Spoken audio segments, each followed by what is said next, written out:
Okay, we're back. It was a fairly short little ride up to where the next Forest Service road is. It's going to take us up to the Bald Lookout. This is all people, hikers, Appalachian Trail hikers and so on. This is up to the lookout. I'm going to make a mental note. 58 kilometers. Let's see how many keys is to come up here.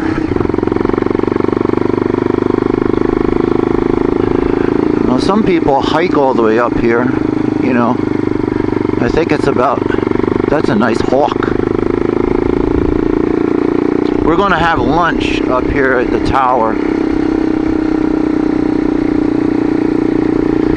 This was not far from Rainbow Springs, and another nice road, from what I understand, is 7-Eleven, which was, I passed it. You'll see that going back. That's very well marked too.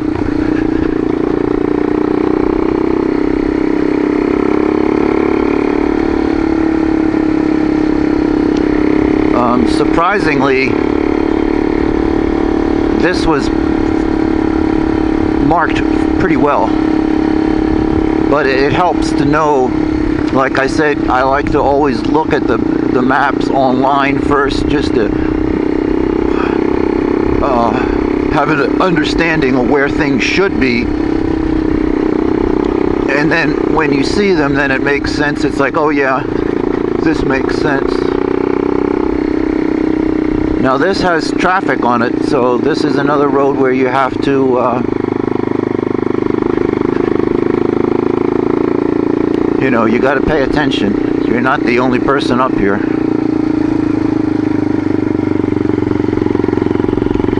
People drive up here because it's a pretty lookout. I've never been, so I'm just going from other videos that I've seen and what people tell me.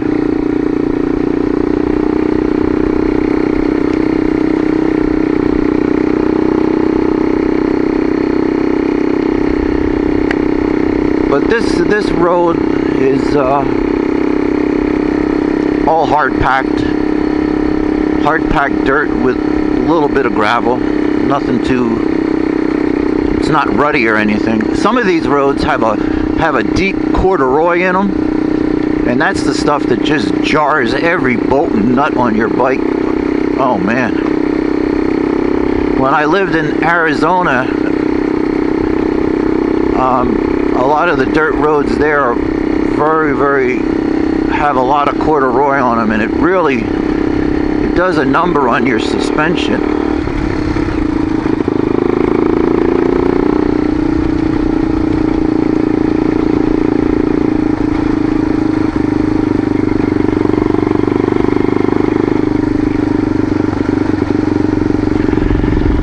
This is a series of switchbacks. But this is a pretty wide road, so if there's traffic, pretty much have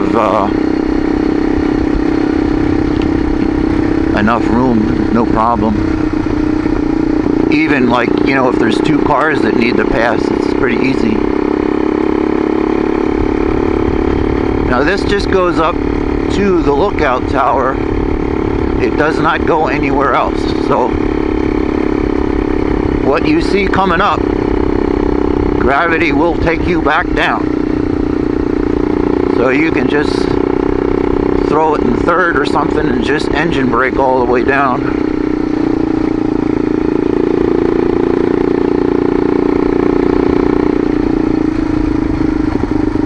Historical site.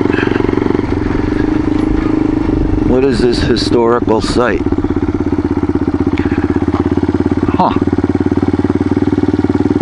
Forest Rangers, Wilson Lick Ranger Station. Okay. Some outbuildings. Gives you a little bit of history. That's cool. But we're going to keep on moseying on up. Elevator up, pals.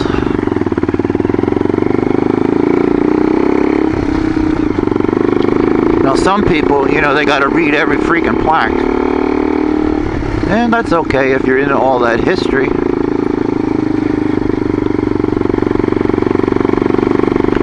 I am going to spend a few minutes once we get up here at the summit, because look at that little chipmunk, because I'm going to eat my lunch up here, stretch my legs.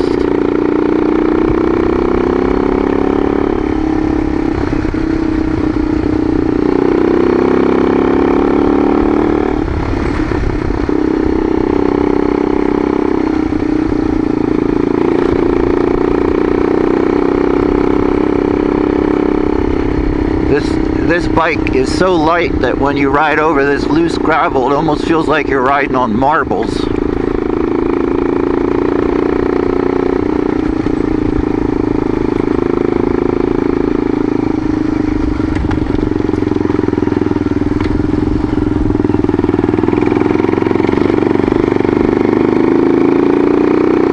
I don't know about you, but I'd rather come up here on a dirt bike than hike all the way up here, but maybe if I was 25, it would be a different story.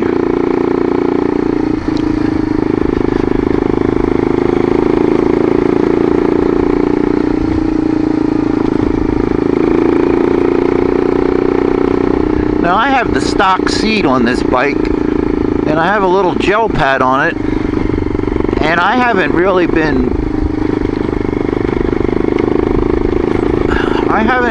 had a problem with it making my butt numb. And the stock seat on my DR350 was surprisingly comfortable also. I didn't even have a pad on that. Now I've had other dual sports like my Honda CRF 250L. Oh my God. After about 15 minutes, your ass is like paralyzed. It's got that typical dirt bike 2x4 with vinyl on top of it. Terrible. So that bike you really needed, you know, like a sergeant seat or, you know, something like that.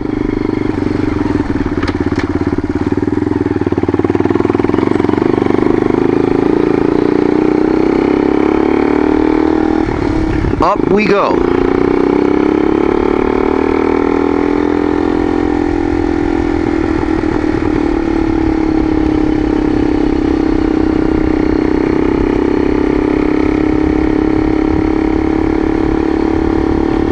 I'm still on the verge of being cool. I haven't sweated a drop. Normally I'm like, well, I'm used to riding in Southern California, where at like 11, 12 o'clock, man, you're really hot. Like I would go through a whole Camelback easy there, and it would be like you'd be looking around to buy some cold water to put, you know what I mean? It would just be relentless. Here is very pleasant. I never realized that the Carolinas are such a great area. Northern Georgia also, really good area for dual sporting.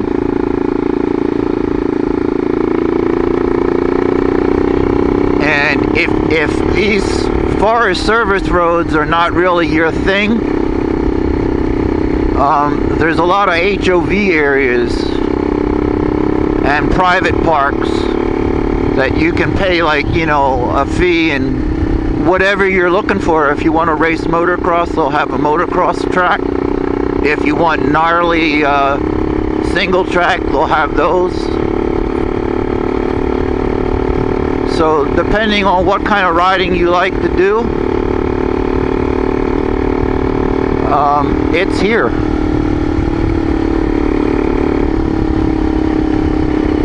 I know I lived up north prior in like Pennsylvania area, and it sucks there for riding. There's more off-road riding in western Pennsylvania than there is eastern Pennsylvania. Jersey sucks, but Jersey, in the south part of Jersey, they have the Pine Barrens. Oh, look at that. That's really pretty. It's a very clear day today. We should be able to get some decent pictures.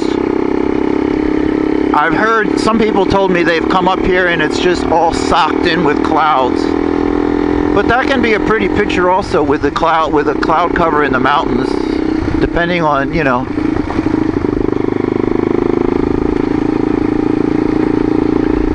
I like to take a lot of pictures, but I'm an old film photographer, so, and most of my cameras are antique, so I don't even bother putting them in a bag. If I go anywhere with my old cameras, I'll put them in a backpack because it doesn't get jarred. Anything, like I said before, you put in this tail box, it's going to get the shit beat out of it. But yeah, I still use film. I have a lot of old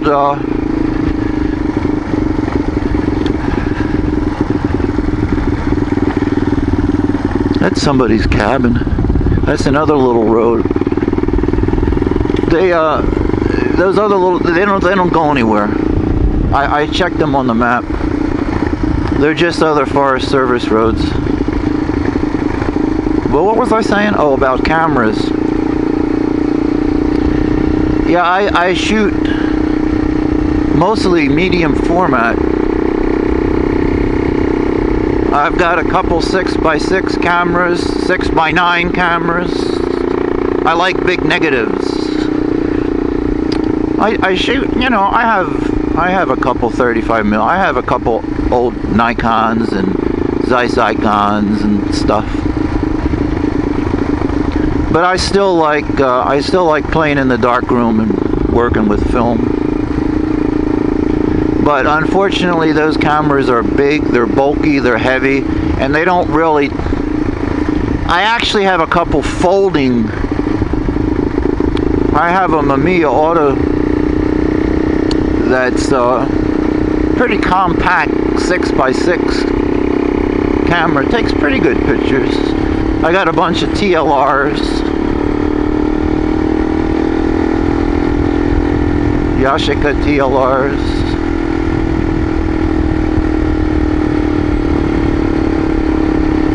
No Hasselblads.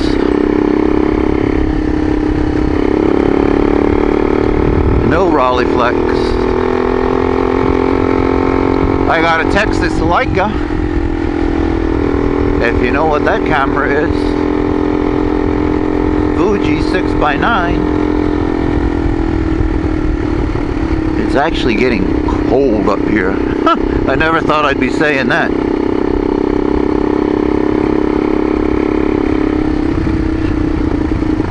Wayah Bald Observation Tower. You can walk up there. That's the tower up there. Oh, I don't know where. I'm gonna walk up there, but I just want to see what's up here.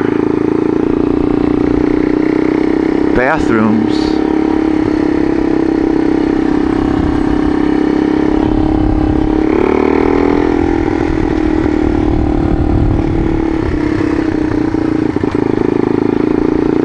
Yeah, this is pleasant up here.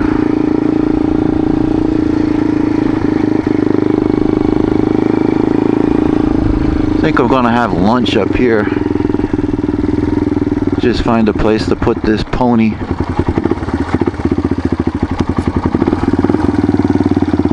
So from Hayesville, where I got gas, it's 65 kilometers.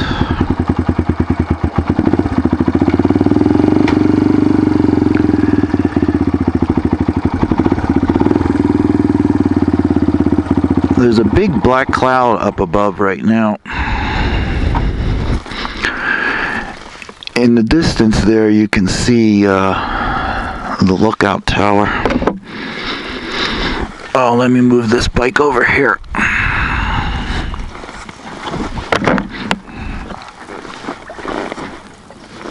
Oh. And hopefully gonna look around for a rock or something. I don't have something to put on my kickstand, but I'll use this rock. I don't like to pick up a bike when I don't have to. Put that little bad boy underneath there.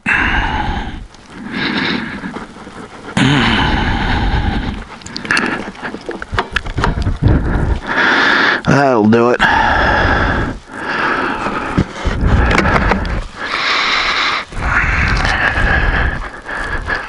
I don't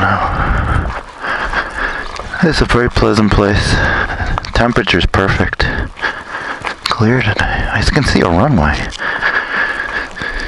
How you doing? How you doing?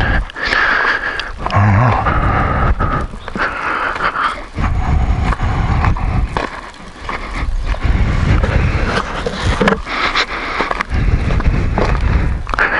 Yeah, you can see a runway in the distance. I don't know what airport that is.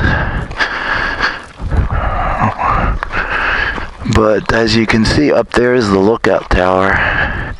And after I eat something, we'll walk up there and I'll show you that tower. It's so nice and quiet up here. This was a very easy ride up here, so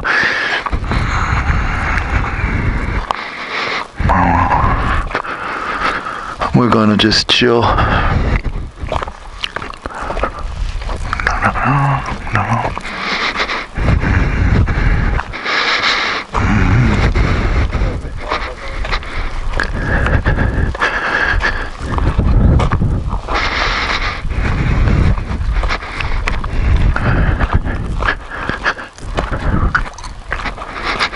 I can hear all the water sloshing around in my camelback.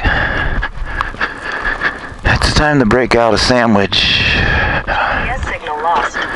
Oh, well, what do you know?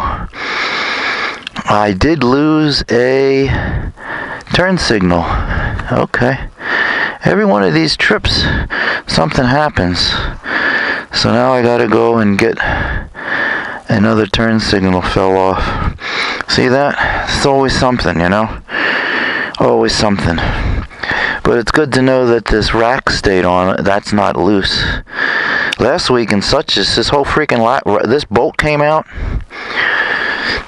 Well, I'm gonna shut up. Time for lunch.